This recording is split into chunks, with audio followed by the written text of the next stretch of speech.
चंद कदम दूर एक नहर है, आज तक उसमें पानी नहीं है। ये स्थिति है हमारे क्षेत्र की। अशिक्षित क्षेत्र नहर होते हुए भी लोग सूखे से त्रस्त हैं। खाद्य महंगी, पानी महंगा, अरे पेट्रोल महंगा, डीजल महंगा, अब सब कुछ तो महंगाई है। कड़ुआ तेल साला वो भी महंगा। अब किसान क्या करे बेचारा, मरा जा रहा, भूखन मरा जा रहा। 5 किलो में मोदी जी को बुला के हमारे यहाँ बैठाइए, हम उनको और खाना खिलाएंगे। 5 किलो में अगर वो 1 महीना खाएं तो हम गुलामी करेंगे। वो ऐसे मोदी वैसे हम बहावे देवे। जो डीजल वो खाद तेज कराए तो यही का मद्दी करा। हर गवर्नमेंट में कुछ अच्छाइयाँ होती हैं, कुछ बुराइयाँ होती हैं। नमस्कार, आप देख रहे हैं नाइट 24 और मैं हूं आपके साथ अंकिता शुक्ला। इस समय मौजूद है मोहनलालगंज के अहिमा खेड़ा में, जहां पर आज हम लोगों के बीच में जाकर उन्हीं से बात करेंगे कि लोकसभा चुनाव का जो बिगुल है वो बज चुका है और 5वें चरण में मोहनलालगंज लखनऊ में चुनाव होने हैं। तो इस बार जनता किस मुद्दे पर कौशल किशोर को वोट देती है, भाजपा को वोट देती है और क्या मुद्दा जनता का है जो सरकार तक पहुंचाना चाहती है, वो सब आज हम जानेंगे जनता के बीच, जनता से ही। तो आइए उन्हीं से बात करते हैं कि इस बार का क्या मुद्दा रहेगा और क्या वो बीजेपी को वोट करते हैं या फिर इंडिया अलायंस से आर के को वोट करते हैं। तो आइए उन्हीं से जानते हैं। क्या नाम है सर आपका? मेरा नाम ओम प्रकाश। इस बार किसको वोट दे रहे हैं? इस बार तो अभी सोचा नहीं कि किसको वोट दिया जाए, क्योंकि इतना ज़्यादा कन्फ्यूजन है कि ना तो युवाओं के बारे में सोचा जा रहा है और बहुत सारी ऐसी समस्याएं जो ग्रामीण स्तर पे हैं, उनको लेकर के काफ़ी लोगों में आक्रोश भी है वर्तमान सरकार में। तो जायज़ सी बात है कि इस बार वोट जो है बेरोज़गारी और बहुत सारे ऐसे जो युवाओं के मुद्दे हैं उन पर वोट का विषय जो है उसी पे जाएगा कि उनको रोज़गार उपलब्ध हुआ नहीं है। बहुत सारे ऐसे मुद्दे हो जैसे कि पेपर लीक वाला मामला हुआ है बहुत, तो युवाओं की हमेशा जो है शीशा लेदर ही हुई है। तो इस बार तो मुद्दा वही रहेगा कि रोजगार। सर आप बताइए क्या मुद्दा है इस बार? रोजगार, विकास, क्या कुछ मुद्दा है? सबसे बड़ी बात किसानों की है। यहाँ ये गांव है, यहाँ ज़्यादा तादाद में किसान लोग रहते हैं। आज स्थिति ये है कि किसानों को सही समय पर बीज नहीं मिल रहा है, उनको सब्सिडी के नाम पर केवल झुंझुना दिया जा रहा है। जो भी किसानों की फसलें तैयार हो रहे हैं उनका उचित दाम नहीं दिया जा रहा है और जब भी कोई इसकी आवाज़ उठाता है तो सालों लंबित करते हैं। तो किसान तो ये चाहता है कि हमारा समय पर बीज हमको मिले, खाद हमको मिले, हमारा जो उत्पाद है उसका सही दाम मिले। तो ये सारी चीज़ें देखकर उन्हीं को वोट दिया जाएगा।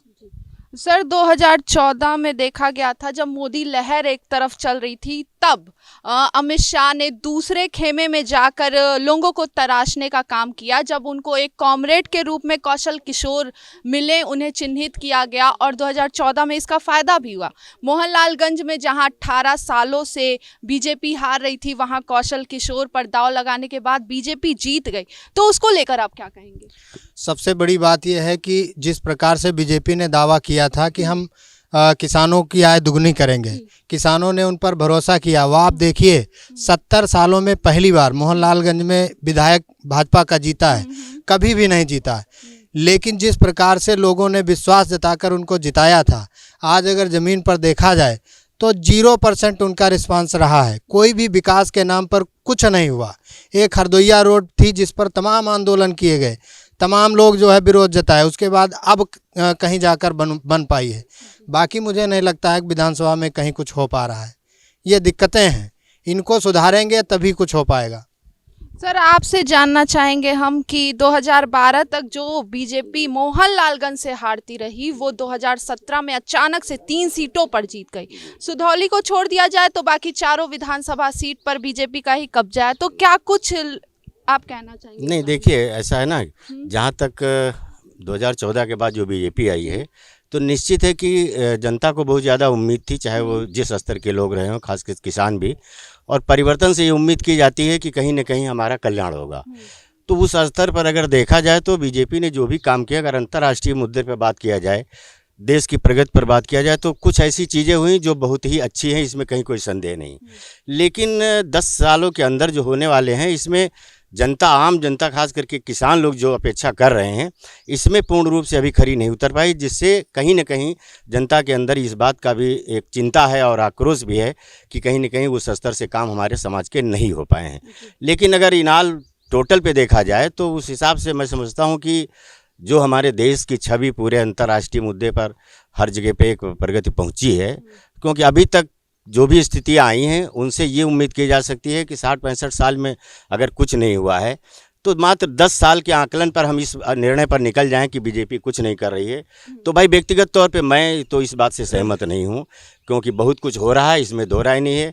आम जनता भूखी मर रही थी, कम से कम राशन मिल रहा है लोगों को, उज्ज्वला योजना के अंतर्गत तमाम कुछ मिल रहा है, तो कुछ सुविधाएँ ऐसी हैं जिनसे जनता सीधा बीजेपी से भी जुड़ी है, इसमें कोई संदेह नहीं। बाकी गांव है तो यहाँ हर पार्टी के समर्थक हैं, और आकलन करने के लिए देखिए जब तक बहुत कायदे के स्तर पर नहीं किया जाएगा तब तक बहुत कुछ निष्कर्ष तो नहीं निकाला जा सकता है। ज़िंदगी में नगराम रोड हमारी कभी नहीं बनी थी। बीजेपी गवर्नमेंट लगातार यहाँ पे एंटी चलता था कि गवर्नमेंट प्रदेश में दूसरी रहती थी, यहाँ के विधायक दूसरे रहते थे, और कभी नहीं बनी थी। जिस रोड पे चलना बहुत ही दुष्कर कार्य था, तो वो रोड बन गई। बहुत बड़ा एक काम हुआ इस गवर्नमेंट में समाज के लिए कि नगराम की निगोहा जाना हो, निगोहा से चले तो आप सीधा गंगागंज पहुंच सकते हैं। ऐसा नहीं कि काम नहीं हुए बीजेपी में, लेकिन अब 10 वर्षों में इतने बड़े देश को चलाना, अगर हम ये अपेक्षा कर लें कि सब कुछ 10 वर्षों में हो जाएगा, तो भाई मैं व्यक्तिगत तौर पर कुछ नहीं कह सकता हूँ। और जनता को मेरे हिसाब से तो इंतज़ार करना चाहिए और स्वागत करना चाहिए कि धीरे धीरे ही प्रगति हो सकती है। जब 70 साल में कुछ नहीं हुआ तो थोड़ा और उम्मीद की जाए, तो मेरा विचार तो भाई यही है, बहुत कुछ। अच्छा सर, आपसे एक सवाल है मेरा कि अभी देखा गया था हाल ही में इंडिया गठबंधन ने आर.के. चौधरी को, तो कौशल किशोर पासी वर्ग से आते हैं और चौधरी पे फिर एक बार दाव लगाया, तो यहाँ के लोग क्या वोट डिवाइड होगा इससे? हाँ, डिवाइड होगा आपकी। ये जब से जीते हैं तब तक अभी क्षेत्र देखे नहीं है, एको बार क्षेत्र देखे नहीं है। 10 साल इन्होंने बीत गए हैं, कभी क्षेत्र घूम करके देखा नहीं है कि जनता क्या कर रही है, मर रही, भूखन मर रही कि प्यासन मर रही है। अभी क्षेत्र इन्होंने देखा नहीं है। अब वोट जब मौका आ गया उनका वोट लेने का, तो अब आएंगे, रास्ता देखेंगे, गलियारा देखेंगे, झूठे वादे करेंगे कि हम ये बनवा देंगे, वो बनवा देंगे, ऐसा कर देंगे, वैसा कर देंगे। इन्होंने कुछ नहीं किया। यहाँ पर विधायक सांसद होते हुए कुछ भी नहीं किया, ना कोई क्षेत्र में आए, ना कोई क्षेत्र में गए।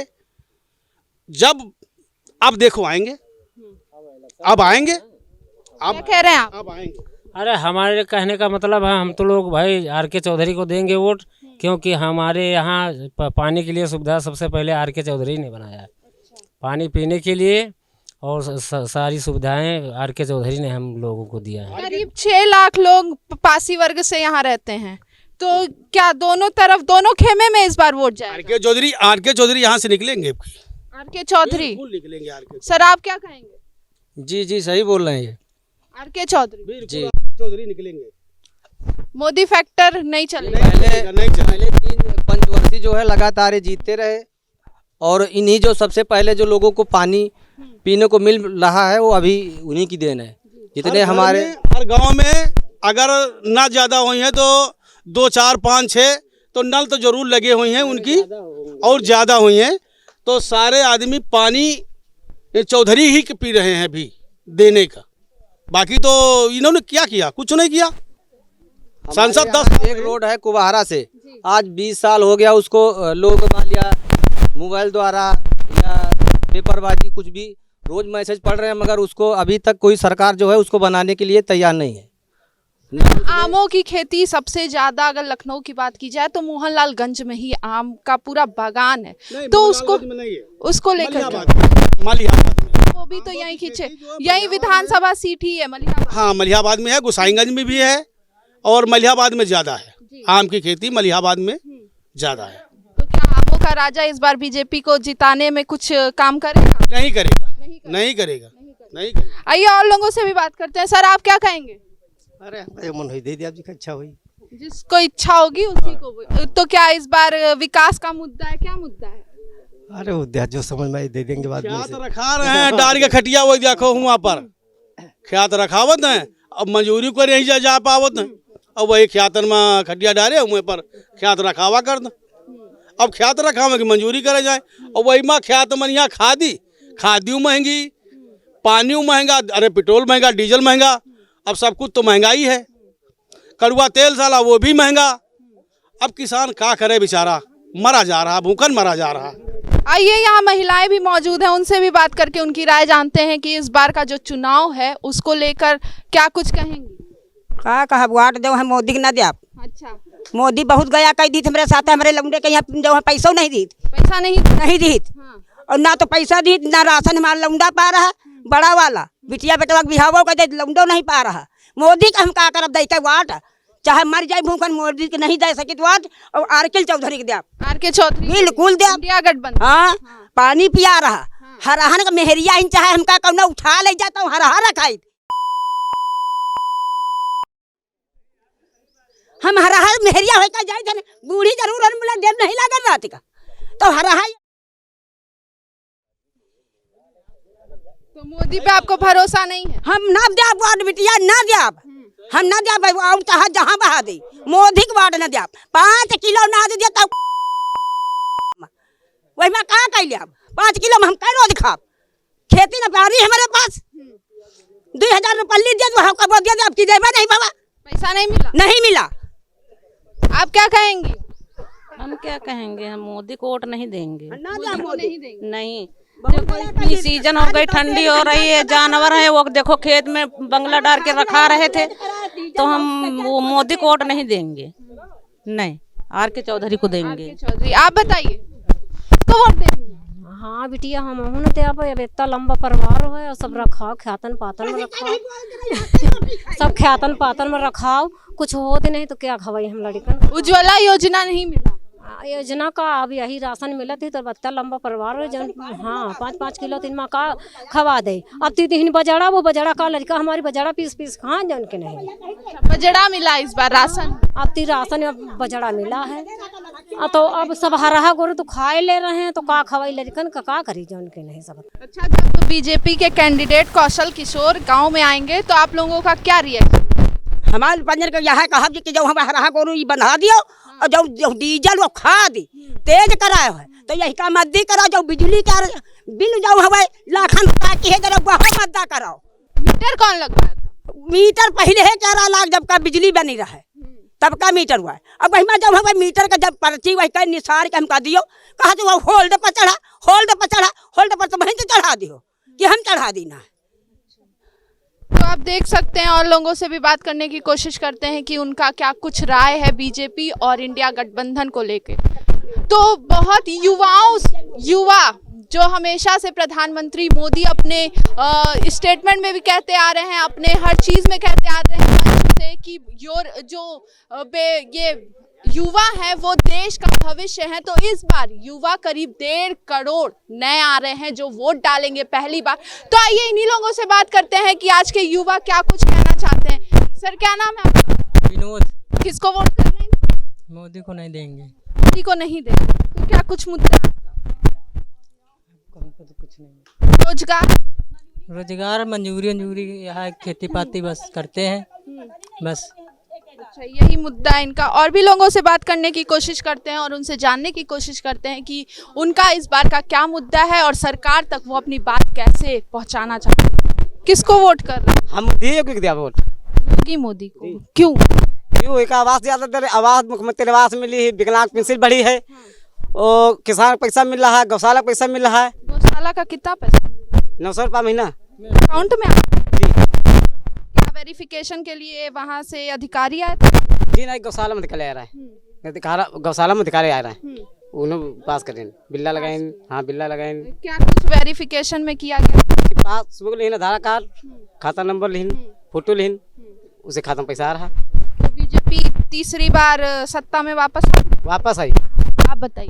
वापस आएगी मोदी का जादू चलेगा? हाँ चलेगा, जादू चलेगा। सरकार तो बनेगी मोदी की जी। चाहे विपक्ष कुछ भी कहे। हाँ कुछ भी कह ले, चाहे जितना गठबंधन कर ले, सरकार तो मोदी की बनेगी। आइए और लोगों से भी बात करने की कोशिश करते हैं। सर आप किसको वोट करेंगे? हम देखो वोट तो करेंगे इसको, आरके चौधरी को। सबसे पहले काम जितने भी गांव में न लगे, जितने भी समाज के आदमी पानी पी रहे हैं, अगर एक मोदी बम्बा लगवाई सो या ये संसद जी ने लगवाया हो या योगी जी ने लगवाया हो तब हमको बताए। जितने लोग क्षेत्र की हम बात कर रहे हैं, ऑलराउंडर जितना क्षेत्र है सब उसी के जमाने में बम्बा लगा है, लोग पानी पी रहे हैं।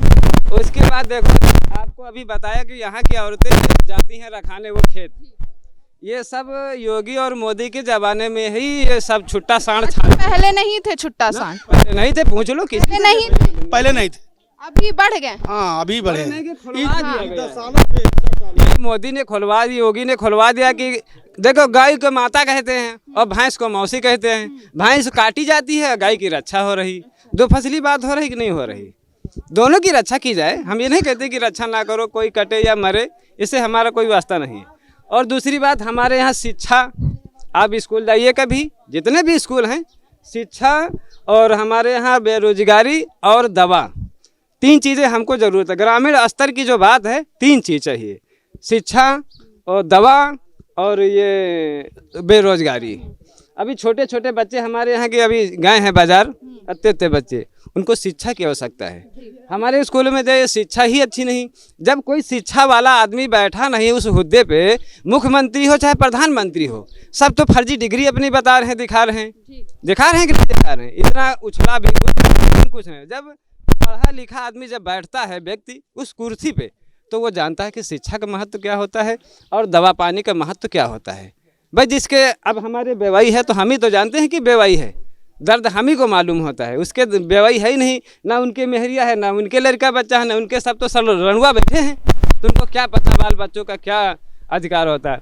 जैसे चाचा कह रहे हैं कि 10 साल पहले डीजल 50 रुपये था, ठीक, तो आज रेट में अगर 80 रुपये है तो 10 साल पहले गेहूँ 8 रुपये 10 रुपये था, आज रेट में 24-25 रुपये है। 10 साल पहले मंजूरी 150 रुपये थी, आज 400-450 रुपये है। तो जो महंगाई कहाँ बढ़ी है भाई? उसके साथ ये भी तो देखो कि जो हमारी मजदूरी थी, जो हमारा राशन था, ये भी तो बढ़ा है। तो ये मजदूरी कहाँ से बढ़ गई? वैसे पढ़ाई की बात है और दवा की बात है, दवा फ्री मिल रही है और पढ़ाई फ्री है, और क्या चाहिए भाई? अगर खेती के लिए 4000 रुपये 6000 रुपये साल का दे रही सरकार, और क्या चाहिए? आप क्या खाएंगे? अब संख्या बढ़ी तो महंगाई बढ़ना बढ़ी।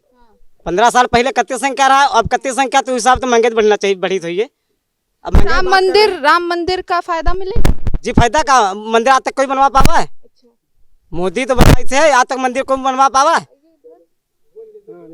मंदिर को बनवाता है आज तक कोई? इतने साल सरकार चली, 70 साल है कांग्रेस के, आज तक से कहे आज तक मंदिर को बनवा ये इनका सवाल है। मंदिर तो भाजपा ने, ये पढ़ा लिखा है, इसको क्या पता कि शिक्षा किसको मिलती है? शिक्षा किसको, शिक्षा की जरूरत किसको होती है? मंदिर से शिक्षा की प्राप्ति होगी?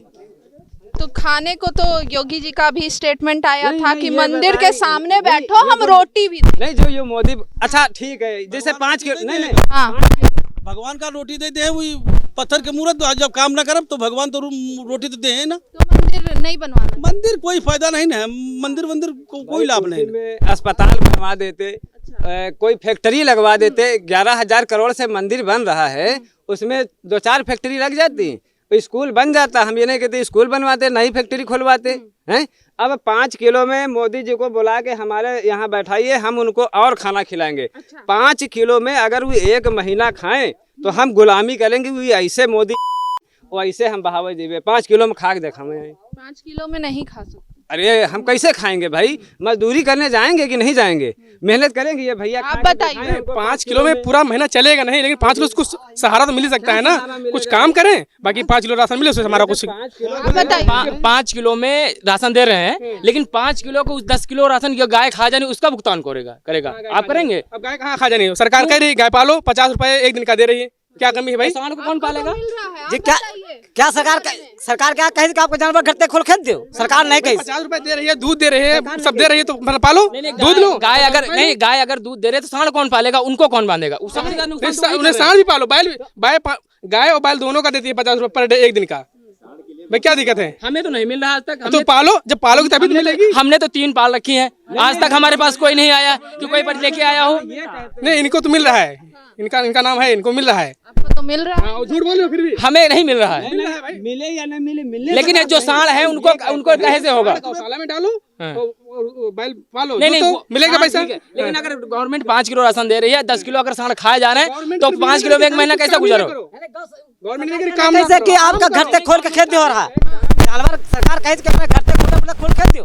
सरकार कैसे किसी तक कैसे सरकार सरकार की अपन हालात नहीं ट्रैक्टर से कहा जोता रहे बैल रखे ई बैल बांधे गैया बांधे बैल इन्हों बांधे चलो बांधो बैल सरकार किसी तरह कैसे है कि क्या बैल बांधे कहाँ जोती थे अब चलो अब ट्रैक्टर से ना जोताओ खेती, बैल तो खेती जो तक है। तब तो हम मानी हैं 5 किलो में और रुको नेताजी 5 किलो में और कुछ लागत हल्दी मिर्चा मसाला लोन तेल गैस ये सब फ्री करे। 400 रुपये जब सिलेंडर रहे स्मृति ईरानी दिल्ली में कांधे पर लेके सिलेंडर घूमी रहे, जब आज 1100 का सिलेंडर है तब कहाँ घुसी बैठी हैं। सत्ता पक्ष चुप है तो फिर वही तो हो रहा है सत्ता पर जो कोई सत्ता में। अब केजरीवाल को काहे लिए अंदर करवा दिया गया है, केजरीवाल पे आरोप है काहे का आरोप। अब आचार संहिता लागू है, नहीं आचार संहिता लागू, आचार संहिता में क्या कानून है किसी को उठाने का, चाहे ईडी हो चाहे सीबीआई हो कोई भी हो, है कानून में लिखा है। नहीं नहीं ये देखिए ये बात नहीं है कि नियम कानून संविधान और शासन सत्ता न्यायालय जो है वो अपना काम करेगा। ये जो स्वतंत्र संस्थाएं हैं केवल आरोप लगा देना कि ये जानबूझ करके राजनीतिक द्वेष के कारण फैलाया जा रहा है, इसमें कोई दम नहीं है। देखिए अधूरे ज्ञान पर हम भी चिल्ला सकते हैं। आज की तारीख में जैसे अभी लोग कह रहे थे ना कि खेत चर रहे हैं, बिल्कुल चर रहे हैं, बगल में गौशाला है, अगर 10 आदमी लग करके जानवरों को गौशाला पहुंचा दे तो एक खेत नहीं चरेगा कोई। उसमें अगर अभी गांव में ये लोग कहेंगे चलिए आज चलते हैं अच्छा तो इसका मुद्दा इसमें विधानसभा में भी उठा था कि छुट्टा पशुओं पे योगी सरकार कुछ एक्शन नहीं, सरकार ने आदेश जारी किया है कि जिन क्षेत्रों में जानवर घूम रहे हैं वहाँ के प्रधान की और सचिव की जिम्मेदारी है कि वहाँ गाँव के लोगों को ले जा करके गौशाला में पहन दें। अब गाँव के लोग ही अगर निष्क्रिय होकर के केवल इस बात पे चिल्लाएंगे कि हमारे यहाँ जानवर चर रहे हैं, जबकि हमारे इस गांव सभा के स्तर पर केवल लापरवाही के कारण मात्र भले चर रहे हो जानवर, बाकी ऐसा कुछ नहीं है कि बगल में एक उतरामा है वहाँ पे गौशाला है तो वहाँ पे सारी सुविधाएं हैं। और जिन लोगों को सुपुर्दगी में दी जाती है जानवर उनको 50 रुपया गवर्नमेंट भी देती है, लेकिन अब एकदम से सबको वही मैंने पहले कहा ना कि आप ये सोच लो कि तुरंत जैसे सरसों हथेली पर उगा दिए जाए, तो इस बात में दम नहीं है।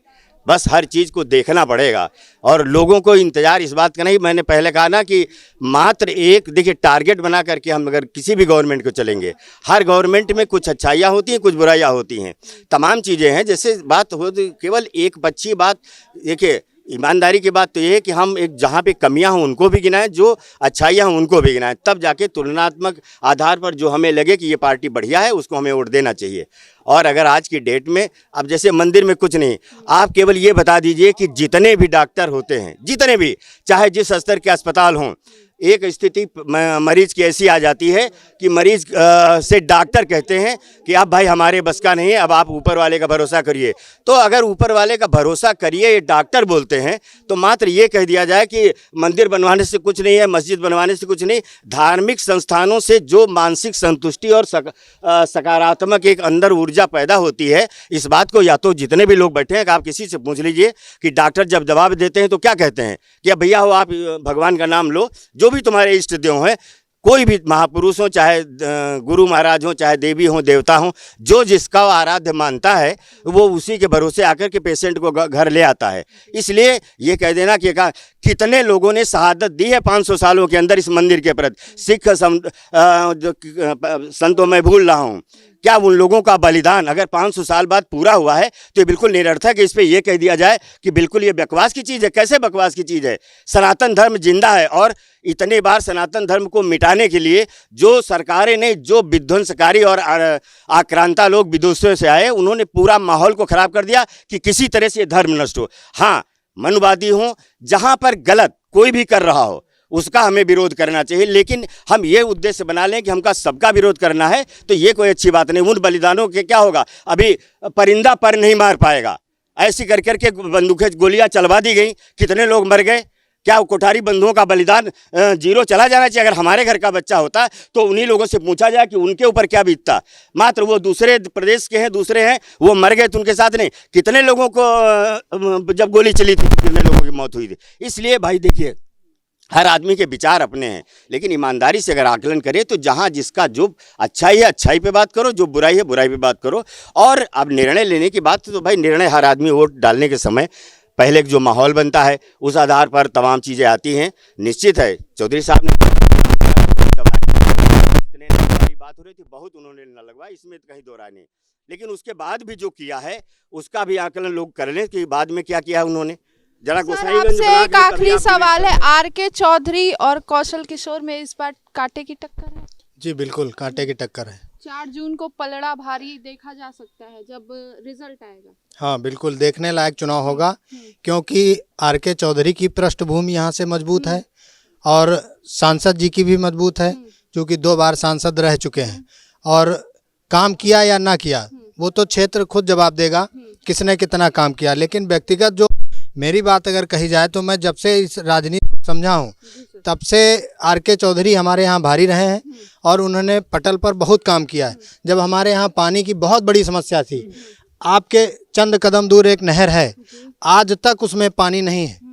ये स्थिति है हमारे क्षेत्र की, असिंचित क्षेत्र है, नहर होते हुए भी लोग सूखे से त्रस्त हैं। और 2 पंचवर्षीय हमारे सांसद जी यहाँ रह चुके हैं और पानी की व्यवस्था नहीं करा पाए, जबकि लगातार इस क्षेत्र के गांव के लोगों ने उनसे भी गुहार लगाई और प्रशासन से भी गुहार लगाई।